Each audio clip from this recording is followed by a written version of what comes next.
देखिए फ्रेंड्स, अगर आपको मैं बताऊं और अगर आपने देखा हो तो जो हमारा चैरिटेबल ट्रस्ट है, करेक्ट, तो जो हमारा चैरिटेबल ट्रस्ट है वो, अगर आप जैन 26 का भी देखो ना, तो उसमें आया है 6 to 8 मार्क्स का डिस्क्रिप्टिव में और बचा हुआ 6 मार्क्स का एमसीक्यूज में। तो जो इस बार चैरिटेबल ट्रस्ट पढ़ के गया उसके लिए तो बहुत ही बेनिफिशियल। तो मतलब हर टाइम में जो मैक्सिमम मिनिमम मार्क्स हम बोल सकते हैं चैरिटेबल ट्रस्ट के लिए for CA final direct taxation, वो ये है कि मिनिमम 10 मार्क्स का तो आता ही आता है। ऊपर नीचे जो इंस्टीट्यूट जैसा पेपर बनाता है उस पर डिपेंड करता है। तो लेट्स मैं आपको सारी चैरिटेबल के देखो, चैरिटेबल ट्रस्ट और एग्जिट ट्रस्ट एक इतना ईजी टॉपिक है कि one can easily cover the same. तो इस हिसाब से आपको चैरिटेबल ट्रस्ट तो बिल्कुल भी स्किप नहीं करना चाहिए for direct taxation CA final paper. तो देखो लेट्स प्रोसीड, मैं आपको धीरे धीरे बताती हूँ क्या क्या क्वेश्चन किस तरीके से। देखो आई होप कि आपने जो आपका कंसेप्चुअल अंडरस्टैंडिंग है वो ऑलरेडी हो चुकी है, इसलिए मैं आपको डायरेक्टली क्वेश्चन पे जम कराना प्रेफर करूँगी। देखिए इसमें क्या है, एक एजुकेशनल इंस्टीट्यूशन है, अब उसके पास रिसेप्ट है। देखो ये सिमिलर पैटर्न का जो 1023 से वाला क्वेश्चन है वो जैन 26 में भी टेस्ट किया गया था एंड वो 2 मार्क्स पे टेस्ट किया था। तो कहीं से भी किसी भी तरीके का क्वेश्चन आ सकता है। देखिए इसमें क्या बोला है, इसमें सिंपली ये बोला है हमें कि एक एजुकेशनल इंस्टीट्यूशन है जिसकी एनुअल रिसिप्ट कितनी है 3.80 करोड़ है during the previous year 25-26 and avail कर examination under section 1023C। Assessing officer deny कर रहा है examination on the ground that the education institution has not made any application to the prescribe authority for approval under the said section. यहाँ पे हमें एओ मना कर रहा है कि उसने कोई एप्लीकेशन फाइल नहीं की, इस वजह से उसको एग्जामिशन नहीं मिलेगी। आपको एग्जामिन करना है action of assessing officer for denying the exemption. देखो यहाँ पे एओ का इंटेंशन जो है वो बिल्कुल गलत है। तो मैं आपको एकदम क्लियरली बता देती हूँ कि एओ का एग्जामिशन जो एओ का इंटेंशन है वो बिल्कुल गलत है। तो आपको इतना सा जो है इस रीज़न के मार्क्स मिलते हैं, बट आपको रीज़न बताना है। तो रीज़न ये है कि जो आपका 1023C होता है ना, तो उसमें ये बोला जाता है अगर आपका अप टू 5 करोड़ है तो उस केस में आपको कोई एप्लीकेशन वगैरह फाइल करने की जरूरत नहीं है, आपको वैसे भी एग्जामिशन मिल जाती है। उसमें ये है अगर आपका जैसा कि पर्पस जो है वो यूनिवर्सिटी है या फिर अदर एजुकेशन इंस्टीट्यूशन जो कि एग्जिस्ट करे सोनली फॉर एजुकेशनल पर्पस के लिए है and not for the purpose of profit कमाने के लिए नहीं है, तो ये एग्जाम हो जाता है क्योंकि आपकी जो इससे रिसिप्ट है वो एक्सीड नहीं करिए, कितनी एक्सीड नहीं करिए, 5 करोड़ से ज़्यादा नहीं है। देयरफॉर जो एग्जामिशन अवेलेबल है अंडर दिस सेक्शन अवेल की जा सकती है without making any application to the prescribe authority. तो बिना कोई एप्लीकेशन बनाए भी आपको ये बेनिफिट मिल जाएगा। उसके बाद हमारा सेकंड में आता है, सेकंड वाला ये होता है not for profit trust undertake है फिलेंथ्रोपिक। देखो आपका अगेन फिलेंथ्रोपिक पर्पस है, प्रॉफिट कमाना नहीं है, और एजुकेशनल इंस्टीट्यूशन एंड हॉस्पिटल है। देखो आपका ये जो है हमारा 1023 से ये होता है कि अप टू 5 करोड़ होना चाहिए एंड उसके बाद जो है वो ये हमें देखा जाता है, ये क्वा टैक्स पेयर देखा जाता है, क्वा एक्टिविटी नहीं देखा जाता है। तो अगर आपका इंडिविजुअल दोनों मिला के 5 करोड़ होना चाहिए, अगर दोनों मिला के आप ऐसा सोच रहे हैं 5 करोड़ इसके लिए हॉस्पिटल के लिए, एजुकेशनल इंस्टीट्यूशन के लिए 5 करोड़ हॉस्पिटल के लिए, तो ये ऐसा नहीं है।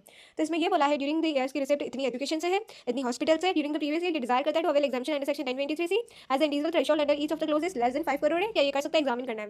तो as per the explanation 1023C बोलता है it has been clarified that जो लिमिट है एनुअल रिसिप्ट ऑफ 5 करोड़ वो क्या है, वो क्वा टैक्स पेयर है, क्वा एक्टिविटी नहीं है। देयरफॉर जो एग्रीगेट एनुअल रिसिप्ट है from education activity and medical activity exceed करी 5 करोड़ से then examination under this clause can not be availed by the trust, नहीं ले पाएगा। Since in the present case देखो यहाँ पे एनुअल रिसिप्ट 7 करोड़ है, 5 करोड़ से एक्सीड कर चुकी है और जो हमें बेनिफिट जो है वो 5 करोड़ तक का ही मिलता है एग्जामिशन अंडर सेक्शन 1023C में एंड इसमें कैन नॉट बी अवेल नहीं किया जा सकता even though the individual receipt from individual तो आपका 5 करोड़ से कम है, बट जो हमें देखना है वो क्या देखना है, हमें क्वा टैक्स पेयर देखना है, क्वा एक्टिविटी नहीं देखनी। इस वजह से यहाँ पे हमें ये एग्जामिशन नहीं मिल पाएगा। करेक्ट, अब आगे हम फर्दर चलते हैं। देखिए फर्दर हमारा आ जाता है इलस्ट्रेशन नंबर। देखिए फ्रेंड्स मैं आपको स्टडी मटेरियल के सारे क्वेश्चन गो थ्रू कराने वाली हूँ, तो लाइक टारगेट रखते हैं हम 50। आपको कोई भी वीडियो स्किप नहीं करनी है। देखिए आपको क्या है कि डायरेक्ट टैक्सेशन में आपको क्वेश्चन आप कंसेप्ट पढ़ लेते हो, क्वेश्चन नहीं करते हो, जबकि आप ग्रुप 1 में करते हो। ग्रुप 2 में आप ये जो है बहुत लेजीनेस के साथ नहीं करते हो, बट आपको ऐसा नहीं करना है। देखो क्वेश्चन करना भी इंपॉर्टेंट है और एंड ग्रुप 2 में हमें थोड़ी डेप्थ अंडरस्टैंडिंग चाहिए होती है क्योंकि क्वेश्चन एज इट इज नहीं आते हैं, आपको ये चीज़ समझनी होगी। देखिए क्वेश्चन नंबर 3 में बोला जा रहा है कि इंस्टीट्यूशन है उसका मेन ऑब्जेक्ट क्या है, advancement of general public utility. देखो आपको कंसेप्चुअली तो पता होगा कि जब advancement of general public utility, देखो चैरिटेबल ट्रस्ट कब होता है, जब relief of poor, medical relief, preservation of monuments वगैरह ये सब आपने पढ़ा है। I know. अब देखो advancement of general public utility में ये कंडीशन लग जाती है आप 20% ट्रेड कर सकते हो इन द नेचर ऑफ ट्रेड। अगर उससे ज़्यादा एक्सीड करेगा तो आपका चैरिटेबल जो है चैरिटेबल स्टेटस जो है वो लूज हो जाएगा। अब यहाँ पे क्या करे हो आप 30 लाख करे हो क्या इन द नेचर ऑफ ट्रेड, और आपका ये ऑब्जेक्ट क्या है यहाँ पे है advancement of general public utility. और जो टोटल रिसिप्ट इंस्टीट्यूशन इंक्लूडिंग जैसे डोनेशन कितना है 140 लाख है और ये अप्लाई कर रहा है 85%, और बची हुई जो 85% है वो अप्लाई कर रहा है such activity total receipt from such during the same year as its main object advancement of object of general public utility. तो what would be the tax consequence of such a receipt in application therefor by the institution. तो tax consequence क्या होगा, देखो सबसे पहले मैं आपको ये बताना चाहती हूँ। देखिए फ्रेंड्स इसमें क्या होगा कि देखिए आप क्या कर रहे हो कि आपको 20% अलाउ होता है, करेक्ट, 20 है यहाँ, 20% अलाउ होता है टोटल रिसिप्ट का। अब यहाँ पे तो आपकी जो टोटल रिसिप्ट है अब यहाँ पे आपका 140 है, अब इसका 20% कितना होगा, प्रिसाइसली 28 लाख। बट आप इससे ज़्यादा करें, आप तो 30 लाख का करें तो यहाँ पे आप अपना चैरिटेबल स्टेटस लूज कर लोगे बिकॉज आपका ऑब्जेक्ट जनरल पब्लिक यूटिलिटी है। तो इसमें एज अ मेन ऑब्जेक्ट यहाँ पे हम ये बोल रहे हैं कि तो मेन ऑब्जेक्ट इंस्टीट्यूशन का वो क्या advancement of object of general public utility. Institution जो है उसका चैरिटेबल स्टेटस लूज हो जाएगा फॉर द प्रीवियस ईयर 25-26 के लिए सिंस इट हैज रिसीव। देखो ये हमारा May 26 का लेटेस्ट स्टडी मटेरियल है, मैं आपको बता देती हूँ। सब कुछ अमेंडमेंट वाले कंसिडर करके ही ये मैं आपको बता रही हूँ, बिकॉज ये जो है हमारा इंस्टीट्यूट ने जो अपना BOS पे डाल रखा है May 26 से ऑनवर्ड अटैम्प्ट के लिए है, बिकॉज Jan 26 तक तो वैसे भी एग्जामिनेशन हो गए हैं, तो ये जो है हमारा May 26 का स्टडी मटेरियल है, करेक्ट। अब देखिए, अब इसमें मैं आपको ये बताना चाह रही हूँ कि इसका जो है चैरिटेबल स्टेटस लूज हो जाएगा। क्यों हो जाएगा? एज अ मेन ऑब्जेक्ट जो है इंस्टीट्यूशन का वो क्या है, advancement of object of general public utility, the institution will lose its charitable status, उसका लूज हो जाएगा। सिंस इट हैज रिसीव्ड क्योंकि 30 लाख मिल रहे हैं फ्रॉम एन एक्टिविटी जो कि नेचर है ट्रेड में, जो कि एक्सीड करे 28 lakh, being 20% of total receipt of the institution undertaking that activity for the previous year. जो application 85% of such receipt for its main object during the year would not help in retaining. चलो मान लो आप 85% जो है object के लिए ही कर रहे हो, बट आपने 20% तो एक्सीड कर लेना, इस वजह से आपका चैरिटेबल स्टेटस वो लूज हो जाएगा। The institution will lose its charitable status and consequently जो benefit of exemption of income for the previous irrespective of the fact that its approval is not withdrawn for its registration is not cancel. ठीक है, अब हम second वाले में आते हैं। देखो सेकंड वाले में हमें क्या बोला है, देखिए सेकंड वाले में ये बोला जा रहा है कि जो what would be your answer अगर जो रिसिप्ट है 140 लाख की जगह 150 है और अब वो 30 लाख का है, तो देखो अब तो विद इन लिमिटेड 20% है 150 लाख का। देखिए 150 लाख का 20% कितना होगा, 30 लाख, 30 लाख ही होगा ना, तो ये तो विद इन लिमिट है, तो इस केस में तो कोई चैरिटेबल स्टेटस लूज नहीं होगा ना, इसमें तो सब वैसे ही रहने वाला है, तो इसमें हमारा हो जाएगा अलाउ।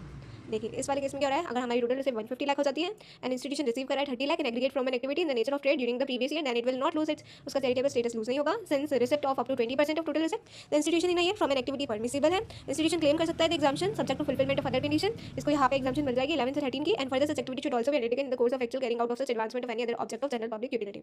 देखिए फ्रेंड्स, थर्ड वाले केस में हमारे साथ क्या हो रहा है, देखिए थर्ड वाले केस में हम ये बात कर रहे हैं कि what would be the answer अगर देखो आपका जो पर्पस है वो रिलीफ ऑफ पुअर है, यहाँ पे हम ये नहीं बोल रहे advancement of general public utility, यहाँ हम बोल रहे रिलीफ ऑफ पुअर है और इंस्टीट्यूशन रिसीव कर रहा है 30 लाख फ्रॉम ट्रेडिंग एक्टिविटी। अब यहाँ पे आपको पहले 30 लाख मिले, कितने भी मिले और कोई से भी ट्रेडिंग एक्टिविटी हो यहाँ पे अलाउ होता है, क्योंकि ये जो कंडीशन है वो सिर्फ GPO यानी कि advancement of general public utility में होती है। Then what is the total receipt 140 lakh and applies 85% of the main object. तो देखिए यहाँ पे हमारा आंसर क्या होगा, जो रेस्ट्रिक्शन है regarding carrying on trading activity for S fee और अदर जो हमारी कंसिडरेशन है वो अप्लाई नहीं होगी, वो क्या नहीं होगी, वो अप्लाई नहीं होगी। जो रेस्ट्रिक्शन है regarding carrying on trading activity for sales fee और other consideration will not apply नहीं हो जाती है अगर हमारा मेन ऑब्जेक्टिव, अगर हमारा ऑब्जेक्टिव रिलीफ ऑफ हुआ है, तो उसमें ऐसी जो ट्रेड वाली नेचर की है कि इतना % होना चाहिए, 20% से एक्सीड नहीं करना चाहिए, ये वाली कंडीशन हमारे दूसरे वाले ऑब्जेक्ट में नहीं है, जैसे कि हमारे रिलीफ ऑफ हुआ वाले ऑब्जेक्ट में नहीं। देयरफॉर जो receipt 30 lakh from the trading activity by such institution will not affect charitable status पे, यहाँ पे हमारा चैरिटेबल स्टेटस लूज नहीं होगा क्योंकि हम एक्सीड करें या नहीं करें, it exceed 20% of the total receipt, the institution can claim कर सकता है subject to fulfilment of other condition under this section. देखिए फ्रेंड्स, अब हम आ जाते हैं नेक्स्ट क्वेश्चन पे। नेक्स्ट इलस्ट्रेशन हमारा इलस्ट्रेशन नंबर 4। देखो सेव वाइल्ड लाइफ एक इंस्टीट्यूशन है, उसका मेन ऑब्जेक्ट है। अब देखो यहाँ पे हमारा ऑब्जेक्ट है preservation of wildlife, preservation of wildlife हमारा ये ऑब्जेक्ट है। Use the entire income derive from an activity in the nature of trade for its main object during the previous year 31 March 2026 with such utilisation of its income भी treat किया जाएगा क्या as utilisation for charitable purpose examine करना है, would your answer भी different होगा क्या if the main object of institution, अगर मेन ऑब्जेक्ट जो है इंस्टीट्यूशन का advancement of any other object है।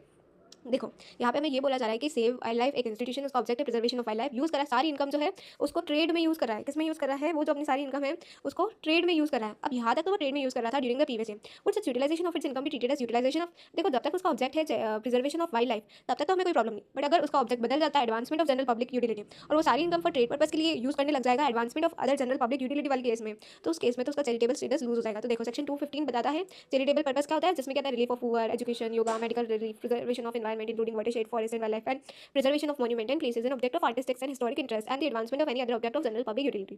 जो advancement of any other public general utility shall not be charitable purpose नहीं रहेगा अगर इंस्टीट्यूशन जो है कैरी कर रहा है कोई भी एक्टिविटी जो कि नेचर ऑफ ट्रेड में है, कॉमर्स में, businessman activity, rendering service in any trade, commerce, business और सेल्स और फी और any other consideration irrespective of the nature of use और एप्लीकेशन और retention of the income derived from such activity, therefore the preservation of wild life is included. ये तो charitable purpose में है under section 2 clause 15 में। Further an institution having preservation of wildlife as its main object would not be subject to restriction with are applicable to the advancement of any other object of general public utility. Such institution would continue to retain its charitable even if derives if income in the nature of, however यहाँ पे हमें ये simply बता रखा है। देखिए अगर वो उस केस में क्या होगा, जाके advancement derive income from an activity in the nature of trade during financial it would lose charitable status lose हो जाएगा even if it apply such income for the main object. It may be noted that the receipt from such activity does not exceed, नहीं करेगी 20% of the total receipt in the year, then the institution would not lose its charitable status even if the main object of advancement of any other object of general public utility of such activities undertaken, अगर undertake की जा रही है in the course of actual carrying out of such advancement of any other object of general public utility. ठीक है, अब हमारा आ जाता है इलस्ट्रेशन नंबर 5। तो देखिए इस वीडियो में तो हम इलस्ट्रेशन नंबर 5 तक ही करेंगे एंड फर्दर मैं आपसे रिकमेंड करूँगी लाइक टारगेट रखते हैं हम 50 एंड फर्दर हम क्वेश्चन डिस्कस करने वाले हैं। मैं आपको पूरा स्टडी मटेरियल पढ़ा के रहूँगी, देख लेना। देखिए NSN एक चैरिटेबल एजुकेशनल ट्रस्ट है, वो अप्रूव कर रहा है under section 923C in is running a school, ये ऑपरेट कर रहा है स्टेशनरी शॉप। देखो यहाँ पे क्या बोला जा रहा है कि NSN एक चैरिटेबल एजुकेशनल ट्रस्ट है, वो अप्रूव हो रहा है अंडर सेक्शन 1023C में, एक स्कूल चला रहा है, ये ऑपरेट कर रहा है stationery shop outside the school campus के बाहर, ये एक स्टेशनरी शॉप चला रहा है।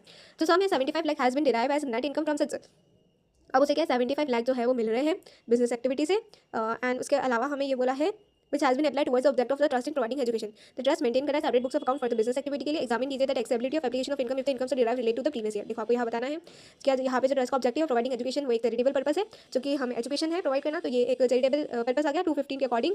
और जो trust in the given case run करा है एक स्टेशनरी शॉप। अब देखो अगर पर्पस चैरिटेबल है तो अगर उसका बिजनेस से कितना आ रहा है वो मैटर करता है क्या, whose income is applied towards the objective of the trust. In this case the business income from stationery shop will be eligible है यहाँ पे हम to avail the exemption in respect of profit and gain of business if such business is incidental है अगर to the attainment of object of the trust and separate books of account maintain किए जा रहे हैं in respect of such a business। therefore यहाँ पे हम ये बोल रहे हैं in the given case the profit from business shall be eligible है, हमें यहाँ पे सेक्शन 11 का एग्जाम्पशन मिल जाएगा assuming that the same said कि ये जो business है incidental है to the attainment of object of the trust education and books of account for such business activities maintained separately। देखिए फ्रेंड्स यहाँ तक तो हमने बहुत ईजी क्वेश्चन पढ़े हैं, ऐसे मुझे नहीं लगता किसी क्वेश्चन को पढ़ने में आपको बहुत ज़्यादा डिफिकल्टी होगी। फर्दर हम नेक्स्ट टाइम जो है यहाँ से कंटिन्यू करेंगे। Okay till like the video share with all your friends जो कि सी फाइनल DT का प्रिपरेशन कर रहे हैं। ओके।